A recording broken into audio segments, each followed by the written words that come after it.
नमस्ते सबैजनालाई यहाँहरूलाई एकोडिटी च्यानलमा स्वागत छ। यो जर्नल इन्ट्रीको दोस्रो भिडियो हो र यस भिडियोमा म तपाईहरुले यो चारवटा टपिक चाहिँ कभर गर्नेछु। सबभन्दा पहिला रुल्स र त्यसपछि चाहिँ स्टेप्स र त्यस्तै जर्नल इन्ट्रीको फर्मेट र लास्टमा चाहिँ केही एक्जाम्पलहरु देखाउने छु। र यस भिडियोमा तपाईले कुनै पनि कन्फ्युजन भयो भने त्यो चाहिँ कमेन्ट गर्नु होला। हामी सक्दो चाँडो भन्दा चाँडो तपाईको कन्फ्युजन चाहिँ क्लियर गर्नेछौं। हामीले जर्नल इन्ट्रीको पार्ट 1 भिडियो अलरेडी रिलिज गरिसकेका छौं। त्यस भिडियोमा 15 वटा अकाउन्टमा फ्रिक्वेन्टली युज हुने टर्म्सहरु बारे जानकारी दिएका छौं। यदि तपाईले त्यो भिडियो मिस गर्नुभएको छ भने आई बटनमा क्लिक गरेर त्यो भिडियो चाहिँ हेर्नु होला। त्यो भिडियो हेरिसकेपछि तपाईलाई पार्ट 2 भिडियो हेर्न चाहिँ इजी हुन्छ। तपाईले हाम्रो च्यानललाई सब्स्क्राइब गर्नुभएको छैन भने कृपया सब्स्क्राइब गरिदिनु होला, जसले गर्दा आगामी दिनहरुमा यस्तै अकाउन्टको भिडियो आयो भने तपाईलाई चाहिँ नोटिफाई गरिन्छ र नोटिफिकेसन पाउनको लागि छेउमा भएको बेल आइकन चाहिँ थिच्नु होला। अब यस भिडियोको सुरुवात गरौँ। एभ्री ट्रान्ज्याक्सनको दुईवटा एक्सपेक्ट हुन्छ, डेबिट र क्रेडिट। एउटा भनेको लिने एक्सपेक्ट र अर्को भनेको दिने एक्सपेक्ट। र हामी यो डबल इन्ट्री बुककिपिङ सिस्टममा दुवै चाहिँ रेकर्ड गर्छौं। जुन अकाउन्ट चाहिँ बेनिफिटेड भएको छ त्यसलाई हामी डेबिट गर्छौं र जसले हामीलाई बेनिफिट प्रोभाइड गरेको छ त्यसलाई चाहिँ हामी क्रेडिट गर्छौं। र यो डेबिट र क्रेडिट गर्ने दुईवटा एप्रोच छ। First one is traditional approach. यो ट्रेडिसनल एप्रोच फलो गरेर हामी चाहिँ डेबिट र क्रेडिट गर्छौं। ट्रेडिसनल एप्रोचमा जम्मा 3 वटा अकाउन्ट छ। First one is personal account. Personal account भन्नाले अब नेचुरल पर्सन अथवा आर्टिफिशियल पर्सनसित रिलेटेड हुन्छ। नेचुरल पर्सन भन्नाले हामी जस्तो लिभिङ बिङ्स भयो, राम भयो, हरि भयो, जुन चाहिँ लिभिङ बिङ्स भयो, यो सित रिलेटेड हुन्छ। आर्टिफिशियल पर्सन भन्नाले हामीले क्रिएट गरेको कुनै पनि अर्गनाइजेसन भयो, कुनै पनि बैंक भयो, कुनै पनि स्कुल भयो, त्यो चाहिँ हामीले क्रिएट गरेको हो। हामीले अलरेडी त्यो बिजनेसमा पढिसकेका छौं। Company is an artificial person, means created by us, we people. हामीले क्रिएट गरेको छौं र तर त्यो चाहिँ लिगली रूपमा एउटा मान्छे छ, त्यस्तोलाई हामी चाहिँ आर्टिफिशियल पर्सन भन्छौं। र डेब्टर्स र अर्को चाहिँ क्रेडिटर्स पनि पर्छ आर्टिफिशियल यो पर्सनल अकाउन्टमा। अब यसको रुल के छ भने रिसिभर जसले चाहिँ रिसिभ गरिरहेछ, बेनिफिट रिसिभ पाइरहेछ, त्यसलाई चाहिँ हामी डेबिट गर्छौं र जसले हामीलाई चाहिँ बेनिफिट प्रोभाइड गरेको छ त्यसलाई चाहिँ हामी क्रेडिट गर्छौं। रिसिभर इज द डेबिटेड र अर्को चाहिँ giver is the credited who gives the benefit. एउटा एक्जाम्पल यहाँ मेन्सन गरिएको छ, क्याश पेड टु राम। रामलाई चाहिँ क्याश दिइयो, मिन्स यहाँ रिसिभर को भयो, हु रिसिभ्स द क्याश। राम चाहिँ यहाँ क्याश रिसिभ गरिरहेछ, त्यसैले रामलाई चाहिँ हामीले डेबिट गर्नुपर्छ। Ram is debited. रामलाई चाहिँ हामीले डेबिट गर्नुपर्छ, means Ram is benefited. Ram चाहिँ बेनिफिट पाइरहेछ यहाँ। अर्को चाहिँ goods purchase from XYZ company on credit. हामीले गुड्स चाहिँ XYZ कम्पनीबाट पर्चेज गर्यो, त्यो बेला who is the giver? XYZ company यहाँ चाहिँ गिभर छ। यसले चाहिँ हामीलाई सामान उधारोमा दिएको छ, means XYZ company is credited. यसरी हामीले यहाँबाट सबभन्दा पहिला चाहिँ अकाउन्ट चाहिँ पत्ता लगाउनु पर्छ। जसरी क्याश पेड टु राम, यहाँ चाहिँ पर्सनल अकाउन्ट छ कि छैन त्यो हामीले पत्ता लगायौं। राम चाहिँ यहाँ पर्सनल अकाउन्ट छ। अब राम चाहिँ यहाँ के बेनिफिटेड छ कि बेनिफिट दिइरहेछ? रामले यहाँ क्याश रिसिभ गरिरहेछ, रिसिभर इज द डेबिटेड। र जसले चाहिँ बेनिफिट पाइरहेछ त्यसलाई चाहिँ हामी डेबिट गर्छौं, जसले हामीलाई बेनिफिट दियो। जसरी यो सेकेन्ड ट्रान्ज्याक्सनमा चाहिँ XYZ कम्पनीले हामीलाई बेनिफिट प्रोभाइड गरेको छ, उधारोमा सामान दिएको छ, त्यसैले हामीले यसलाई चाहिँ क्रेडिट गरेको छौं। यो पर्सनल अकाउन्टमा यति मात्र गर्नुपर्छ हामीले। अब दोस्रो अकाउन्टतिर लागौँ। पर्सनल अकाउन्ट पछिको अब दोस्रो अकाउन्ट चाहिँ रियल अकाउन्ट हो। र यो रियल अकाउन्टमा चाहिँ the account that is totally related with the things र other than the personal account. यस्तो अकाउन्टहरू जुन चाहिँ पर्सनल अकाउन्टमा पर्दैन त्यस्तो अकाउन्टलाई हामी चाहिँ रियल अकाउन्टमा लिन्छौँ। त्यो भनेको हाम्रो अर्गनाइजेसनको प्रोपर्टिज भयो अथवा हाम्रो अर्गनाइजेसनमा भएको एसेट्सहरू, यो सबै चाहिँ रियल अकाउन्टमा पर्छ। अदरवाइज जुन हामीसित नन लिभिङ थिङ्समा फर्ममा छ त्यो सबै चाहिँ रियल अकाउन्टभित्र पर्छ। र प्रोपर्टिज र एसेट्स चाहिँ दुईवटा टाइपमा हुन्छ। एउटा चाहिँ टेन्जिबल एसेट्स। टेन्जिबल एसेट्स भन्नाले जसलाई चाहिँ हामी हेर्छौँ, जुन चाहिँ फिजिकली एक्जिस्टेन्स छ त्यसलाई चाहिँ हामी टेन्जिबल एसेट्स भन्छौँ। जस्तै क्यास हेर्न सकिन्छ, ल्यान्ड चाहिँ हेर्न सकिन्छ, त्यसको साइज हुन्छ, फर्म हुन्छ, यसलाई चाहिँ टेन्जिबल एसेट्स भन्न मिल्छ। इन्टेन्जिबल एसेट्स भनेको यस्तो एसेट्स जसलाई चाहिँ हामी हेर्न सक्दैनौँ, we can just feel only, feel मात्र गर्छु, जसको साइज हुँदैन, फर्म हुँदैन, त्यसलाई चाहिँ हामी इन्टेन्जिबल एसेट्स भन्छौँ। जस्तै गुडविल, हाम्रो कम्पनीको मार्केटमा रेपुटेसन, कपिराइट, कुनै पनि प्रोडक्ट हाम्रो छ भने त्यसको कपिराइट भयो। ट्रेडमार्क, हाम्रो कम्पनीको लोगो, अरू कसैले युज गर्न पाउँदैन. In case if they use then they have to pay us some amount of money. त्यो भयो. यी सबै हाम्रो इन्टेन्जिबल एसेट्स हो र यो सबैलाई हामी चाहिँ मोनिटरी फर्ममा चाहिँ क्याल्कुलेट गर्न मिल्छ. गुडविल सपोज हामीले आफ्नो अर्गनाइजेसन चाहिँ सेल गर्यो भने त्यो बेला हाम्रो अर्गनाइजेसनको मार्केटमा चाहिँ राम्रो रेपुटेसन छ र त्यो रेपुटेसनको आधारमा हामी चाहिँ एक्स्ट्रा मनी चाहिँ त्यो बायरसित लिन सक्छौँ. त्यो भनेको गुडविलमा लिने हो. र यसको रुल्स के छ भने वाट कम्स इन डेबिट, जे हाम्रो अर्गनाइजेसनभित्र आइरहेछ त्यसलाई हामी डेबिट गर्छौँ. We are an institution, we are an organization, हामी एउटा अर्गनाइजेसन भएर रेकर्डहरू मेन्टेन गर्छौँ. त्यसैले जे अर्गनाइजेसनभित्र आइरहेछ त्यसलाई हामी डेबिट गर्छौँ र जे अर्गनाइजेसनबाट बाहिर गइरहेछ त्यसलाई हामी चाहिँ क्रेडिट गर्छौँ. यो चाहिँ यसको मेन रोल हो यो रियल अकाउन्टको. अब रियल अकाउन्टमा चाहिँ कस्तो कस्तो अकाउन्टहरू पर्छ जुन चाहिँ यहाँ हेरिसक्नुमा प्रोपर्टिज र अर्को एसेट्स र नन लिभिङ थिङ्सहरू, cash, land, goodwill, copyright, furniture भयो, यो सबै चाहिँ यो रियल अकाउन्टभित्र पर्छ. यहाँ दुईवटा इक्जाम्पल पनि मेन्सन गरिएको छ. First one is goods purchase. सामान किन्दाखेरि यहाँ सबभन्दा पहिले तपाईँले अकाउन्ट छुट्याउनुपर्छ. सामान किन्दाखेरि यो गुड्स पर्चेसमा दुईवटा अकाउन्ट छ. एउटा क्यास अकाउन्ट छ, हाम्रो क्यास गयो, र अर्को चाहिँ यहाँ गुड्स आयो अर्गनाइजेसनभित्र. यहाँ एउटा क्यास अकाउन्ट पनि छ. सामान किन्दाखेरि क्यास अकाउन्ट जुन चाहिँ क्रेडिटमा हुन्छ, यो क्रेडिटमा हुन्छ. सामान किन्दाखेरि गुड्स अर्गनाइजेसनभित्र आयो, त्यसलाई हामी डेबिट गर्छौँ पर्चेज लेखेर, पर्चेज अकाउन्ट डेबिट गर्छौँ. र त्यस्तै हाम्रो अर्गनाइजेसनबाट क्यास गयो, सामान किन्दाखेरि we have to make the payment in form of cash or through bank. हामीले क्यासबाट पेमेन्ट गऱ्यो, त्यसैले हाम्रो क्यास घट्यो, अर्गनाइजेसनबाट क्यास गयो, त्यसैले यसलाई हामीले क्रेडिट गरेको हो. र यो दुवै गुड्स भनेको नन लिभिङ थिङ हो र क्यास भनेको नन लिभिङ थिङ्स हो, र यो दुवै चाहिँ यो रियल अकाउन्टभित्र पर्छ. र अर्को चाहिँ क्यास पेड टु राम. रामलाई चाहिँ क्यास पे गरियो. राम चाहिँ यहाँ पर्सनल अकाउन्ट भयो, त्यसैले त्यो राम चाहिँ पर्सनल अकाउन्टमा गयो. अब यहाँ चाहिँ अर्को अकाउन्ट चाहिँ यहाँ क्यास अकाउन्ट छ र क्यास अकाउन्ट चाहिँ यहाँ अर्गनाइजेसनबाट गइरहेछ. वाट गोज आउट, रामलाई चाहिँ क्यास पे गरेपछि क्यास हाम्रो अर्गनाइजेसनबाट जान्छ, क्यास हाम्रो अर्गनाइजेसनबाट जान्छ, त्यसैले हामीले यहाँ क्यासलाई चाहिँ क्रेडिट गर्यो. यो भयो. र अब तेस्रो अकाउन्ट चाहिँ नोमिनल अकाउन्ट हो. यो ट्रेडिसनल एप्रोचभित्रको तेस्रो अकाउन्ट चाहिँ नोमिनल अकाउन्ट हो. र यो nominal account is related with the expenses, खर्च, लस, घाटा, त्यस्तै गेन भनेको प्रफिट, नाफा, र अर्को चाहिँ इन्कम, आम्दानी. यो नोमिनल अकाउन्टमा यो चारवटा कुरा मात्र हुन्छ. र जस्तै इक्जाम्पलहरू स्यालेरी पेड भयो, रेन्ट पेड भयो, इन्ट्रेस्ट रिसिभ्ड, यो दुईवटा चाहिँ एक्सपेन्स भयो, यो चाहिँ इन्कम भयो. यस्तो कुराहरू मात्र यो नोमिनल अकाउन्टभित्र राख्न मिल्छ. यसको रुल्स के छ भने डेबिटमा हामी सबै एक्सपेन्सेस, खर्च र लसहरू गर्छौँ. जे हाम्रो खर्च भयो र लस, हाम्रो कुनैमा घाटा भयो भने त्यसलाई हामी डेबिट गर्छौँ. र त्यस्तै क्रेडिट चाहिँ जति हाम्रो इन्कम, जे इन्कम भयो र त्यस्तै चाहिँ प्रफिट भयो त्यसलाई हामी क्रेडिट गर्छौँ. यहाँ दुईवटा इक्जाम्पल दिएको छ. यो वेजेस पेडमा चाहिँ क्यास गइरहेछ, त्यसैले यो क्यास चाहिँ वाट गोज आउट, यो रियल अकाउन्टको रुल लाउने त्यहाँ क्यास चाहिँ रियल अकाउन्टभित्र पर्छ र वाट गोज आउट, क्यास चाहिँ अर्गनाइजेसनबाट गयो, त्यसैले हामीले क्यासलाई चाहिँ क्रेडिट गर्यो.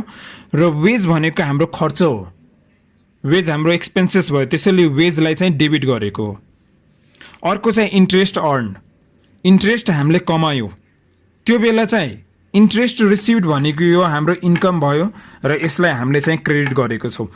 अल इन्कम एन्ड गेन्स यसलाई क्रेडिट गर्यो र क्यास चाहिँ अर्गनाइजेसनभित्र आएको छ, वाट कम्स इन, त्यसलाई हामी डेबिट गर्यो.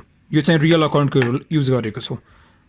ट्रेडिसनल एप्रोचमा चाहिँ यो तिनवटा थियो, पर्सनल अकाउन्ट, रियल अकाउन्ट र नोमिनल अकाउन्ट. पर्सनल अकाउन्ट भनेको मान्छे र आर्टिफिसियल पर्सनसित डिल गर्छ, रियल अकाउन्ट भनेको नन लिभिङ थिङ्ससित डिल गर्छ, नोमिनल अकाउन्ट भनेको एक्सपेन्सेस, लसेस, प्रफिट र इन्कमसित डिल गर्छ. यो तिनवटा ट्रेडिसनल एप्रोचबाट डेबिट र क्रेडिट गर्न मिल्छ. र अब जर्नल इन्ट्री बनाउने चाहिँ स्टेप्स तिनवटा मात्र छ. सबैभन्दा पहिला चाहिँ identify the involve accounts in the transaction. ट्रान्जेक्सनमा चाहिँ कुन कुन अकाउन्ट चाहिँ इन्भल्भ भएको छ त्यो सबभन्दा पहिला चाहिँ पत्ता लगाउनुहोस्. जस्तै यहाँ एउटा ट्रान्जेक्सन छ cash paid to mister X. यहाँ चाहिँ दुईवटा अकाउन्ट छ, एउटा क्यास अकाउन्ट र अर्को चाहिँ मिस्टर यक्स अकाउन्ट. यो दुईवटा अकाउन्ट अथवा तिनवटा पनि हुनसक्छ, चारवटा पनि हुनसक्छ.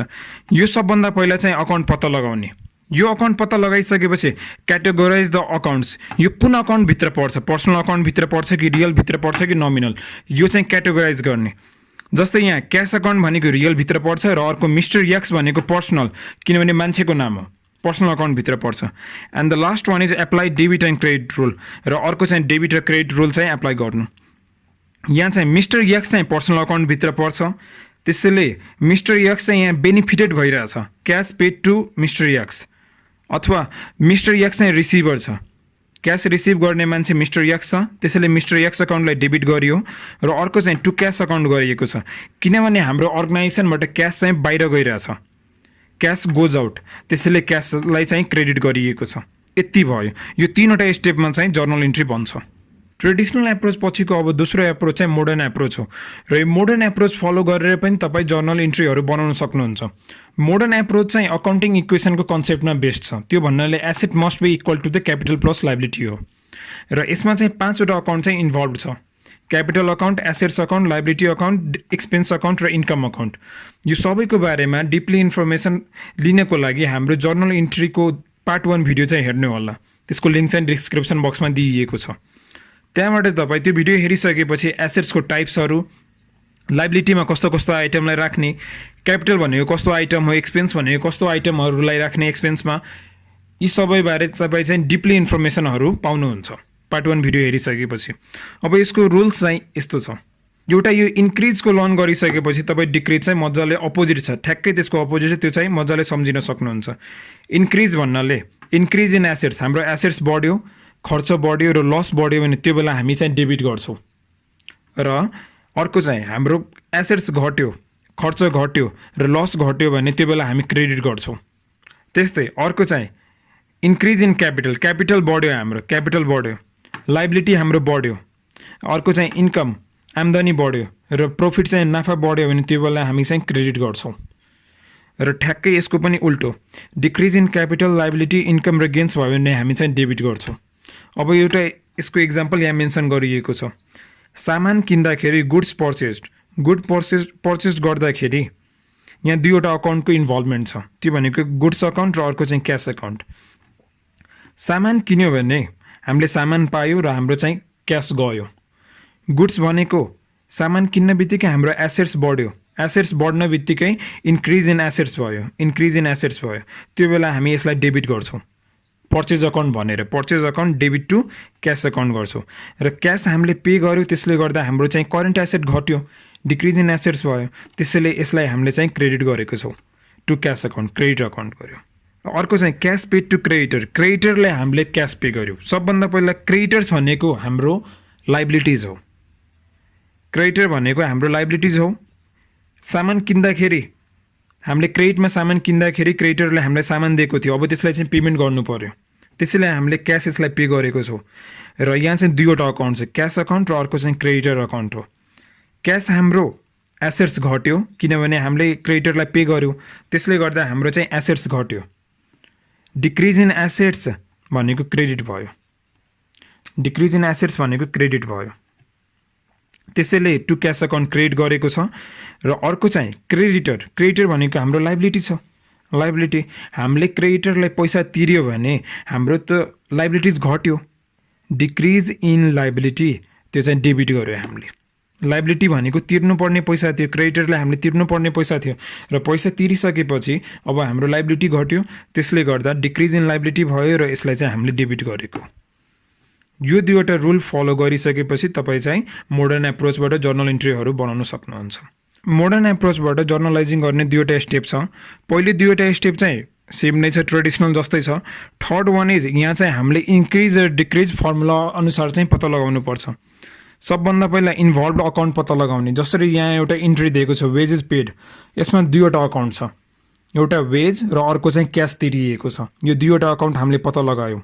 त्यसपछि अब यसलाई चाहिँ कुन अकाउन्टमा पर्छ, मोडर्न एप्रोचमा 5वटा अकाउन्ट छ, त्यो अकाउन्टबाट कुन अकाउन्टमा यो चाहिँ पर्छ त्यो चाहिँ हामीले छुट्याउनु पर्छ। वेज भनेको एक्सपेन्सेस भयो, हाम्रो लागि खर्च भयो, र अर्को चाहिँ क्यास भनेको हाम्रो सम्पत्ति हो, एसेट्स हो। यो 2वटा अकाउन्ट हामीले छुट्यायो, र यो छुट्याइसकेपछि तेस्रोमा चाहिँ अब इन्क्रिज र डिक्रिज पत्ता लगाउने। वेज पे गर्नु भनेको हाम्रो खर्च बढ्यो, त्यसैले एक्सपेन्सेस बढ्यो, र एक्सपेन्स भनेको जहिले पनि हामी अल एक्सपेन्सेसलाई इन्क्रिज इन एक्सपेन्सेस भयो भने त्यसलाई हामी डेबिट गर्छौँ। हाम्रो यहाँ खर्च बढेको छ, अर्गनाइजेसनको खर्च बढ्यो, त्यसैले हामीले वेजेस अकाउन्टलाई चाहिँ डेबिट गरेको छौँ। र अर्को चाहिँ क्यास एसेट्स, क्यास चाहिँ एसेट्स हो र वेज चाहिँ पे गर्दाखेरि हाम्रो क्यास चाहिँ घट्छ, एसेट चाहिँ घट्छ, त्यो बेला to cash account decrease in assets भनेको टु क्यास अकाउन्ट क्रेडिट गरेको छौँ। यति मात्र हो। यो तीनवटा स्टेप फलो गरिसकेपछि हामी चाहिँ जुनसुकै जर्नल इन्ट्री, जुनसुकै ट्रान्जेक्सनको जर्नल इन्ट्री चाहिँ गर्न सक्छौँ। र यहाँ चाहिँ जर्नल इन्ट्रीको फर्मेट चाहिँ मेन्सन गरिएको छ। सबभन्दा पहिला डेट हुन्छ, डेटमा डेट लेख्नु होला। यदि डेट दिएको छैन भने यहाँ एबिसिडी त्यो ट्रान्जेक्सनको सिरियल नम्बर पनि लेख्न सकिन्छ। अर्को चाहिँ पर्टिकुलर्स, यहाँ डिटेल इन्फर्मेसन लेख्ने, डेबिट र क्रेडिट यहीँ लेख्ने हो। र अर्को चाहिँ डेबिट यो एलएफ लेजर फोल्ड, यो केही लेख्नु पर्दैन एलएफमा यहाँ। र अर्को चाहिँ डिआर भनेको डेबिट अमाउन्ट यहाँ लेख्ने, सिआर भनेको क्रेडिट अमाउन्ट यहाँ लेख्ने हो। र at last debit and credit must be equal, यो चाहिँ यसको फिचर नै हो जर्नल इन्ट्रीको। डबल इन्ट्री बुककिपिङ सिस्टमको यो फिचर नै हो, डेबिट र क्रेडिट मस्ट बी इक्वल। यदि इक्वल छैन भने तपाईँको इन्ट्री कहीँ मिस्टेक छ, त्यो चाहिँ बुझ्नुपर्छ। अब यो जर्नल इन्ट्री भनेको हाम्रो एनइबीको एक्जाममा 2 मार्कमा आउँछ। लेजर बनाउनुको लागि जर्नल इन्ट्री बनाउन आउनु पर्यो, त्यो भनेको 2 मार्कको हुन्छ। क्यास बुक गर्नको लागि जर्नल इन्ट्री आउनु पर्यो, त्यो भनेको 6 मार्कको हुन्छ। डेप्रिसिएसन अकाउन्ट बनाउनुको लागि लेजर बनाउनु पर्यो, र लेजर बनाउनुको लागि जर्नल इन्ट्री बनाउनु पर्यो, त्यो भनेको 5 मार्कको आउँछ। रेक्टिफिकेसन गर्नको लागि जर्नल इन्ट्री चाहिहाल्यो, त्यो भनेको 4 मार्कको आउँछ। मिन्स हाम्रो यो जुन 2 मार्क छ, यो 2 मार्क चाहिँ हरेक च्याप्टरमा यो 2 मार्कले इम्प्याक्ट पारिरहेछ, जर्नल इन्ट्रीले चाहिँ इम्प्याक्ट पारिरहेछ। त्यसैले जर्नल इन्ट्री चाहिँ राम्ररी बुझ्नु होला। जर्नल इन्ट्री बुझिसकेपछि मात्र तपाईँ अरू च्याप्टरमा चाहिँ जर्नल इन्ट्रीहरू गर्न सक्नुहुन्छ। एक आपसमा इन्टर रिलेटेड छ यो जर्नल इन्ट्री र अरू च्याप्टरहरू पनि। जसरी यहाँ एउटा एक्जाम्पल मेन्सन गरिएको छ, जनवरी 1 Ram started business with cash RS 10,000। अब म यसलाई चाहिँ यो फर्मेटभित्र हाल्छु। यहाँ सबभन्दा पहिले 2वटा अकाउन्ट पत्ता लगाउने मोडर्न एप्रोचबाट म गर्दैछु। एउटा चाहिँ क्यापिटल भयो र अर्को चाहिँ क्यास भयो। यो 2वटा अकाउन्ट मैले पत्ता लगाएँ। अब यो Jan 1 मैले यहाँ लेखेँ, Jan 1 लेखिसकेँ। यहाँ Jan 1 लेखिसकेपछि अब कुनलाई डेबिट गर्ने र कुनलाई क्रेडिट गर्ने। यहाँ हामीले बिजनेसमा सबै क्यासलाई इन्भेस्ट गरिरहेछौँ। जुनसुकै सामानलाई हामीले बिजनेसमा इन्भेस्ट गर्यो, चाहे त्यो क्यास होस् अथवा फर्निचर होस्, हाम्रो क्यापिटल बढ्छ र इन्क्रिज इन क्यापिटल भन्नाले क्रेडिट भयो। त्यस्तै क्यास भनेको हाम्रो एसेट्स हो र हामीले बिजनेसमा आफ्नो क्यासलाई इन्भल्भ गरायो, क्यासलाई चाहिँ बिजनेसमा ल्यायो, त्यसले गर्दा हाम्रो एसेट्स पनि बढ्यो, डेबिट भयो। अब यसलाई चाहिँ यहाँ यसरी लेख्ने हो, cash account debit to Ram's capital account, यसरी लेख्ने, टु राम्स क्यापिटल अकाउन्ट। र यहाँ अमाउन्ट चाहिँ यहाँ हालिदिने 10,000 and this must be equal, यो दुवै चाहिँ इक्वल हुनुपर्छ है। 10,000 यो दुवै इक्वल भयो। र यहाँ के लेख्ने, बिइङ न्यारेसन यो लेख्ने पर्छ है, being business started by Ram, यो चाहिँ न्यारेसन भयो। यतिजना लेख्नुपर्छ। डेट यहाँ लेखियो जनवरी 1, डेट छैन भने यहाँ नम्बर दिएको होला, त्यो नम्बर लेख्दा हुन्छ। अर्को 2वटा अकाउन्ट यहाँ पत्ता लगाउने, क्यास अकाउन्ट र क्यापिटल अकाउन्ट यहाँ इन्भल्भ छ, त्यो पत्ता लगाए। अब हामीले जे जति आफ्नो बिजनेसमा इन्भेस्ट गर्यो त्यसले गर्दा हाम्रो क्यापिटल बढिरहेछ र increase in capital always credit to Ram's capital account, रामले गरिरहेछ त्यसले राम्स क्यापिटल अकाउन्ट लेख्यो। अर्को चाहिँ क्यास भनेको हाम्रो एसेट्स हो र हामीले एसेट्स आफ्नो बिजनेसमा ल्यायो जसले गर्दा हाम्रो एसेट्स बढ्यो, त्यसैले इन्क्रिज इन एसेट्स भनेको क्यास अकाउन्ट डेबिट, अमाउन्ट यहाँ लेख्ने। र यो न्यारेसन भनेको धेरै इम्पोर्टेन्ट हो। यो न्यारेसन लेख्नु भएन भने मार्क आउँदैन, लेख्नु भयो भने मार्क काट्दैन, त्यो चाहिँ न्यारेसन लेख्नुपर्छ तपाईँले। यो भिडियो तपाईँले कस्तो लाग्यो आफ्नो प्रतिक्रिया चाहिँ कमेन्ट गरिदिनु होला र यो भिडियो हेल्पफुल थियो कि थिएन त्यो पनि भनिदिनु होला। र नेक्स्ट भिडियोबाट पार्ट 3बाट हामी चाहिँ जर्नल इन्ट्री गर्न चाहिँ स्टार्ट गर्छौँ। हरेक टपिक वाइज गर्छौँ। सबभन्दा पहिले क्यापिटल गर्छौँ, त्यस्तै गर्दै गर्दै 15-16वटा टपिक छ, त्यो सबै हामी कभर अप गर्छौँ र एक्सर्साइजहरू पनि गर्नेछौँ। त्यसले गर्दा हाम्रो च्यानललाई सब्सक्राइब गरिदिनु होला र छेउमा भएको बेल आइकन पनि थिच्नु होला, जसले गर्दा नयाँ नयाँ भिडियोहरू आयो भने तपाईँलाई चाहिँ नोटिफाई गरिन्छ।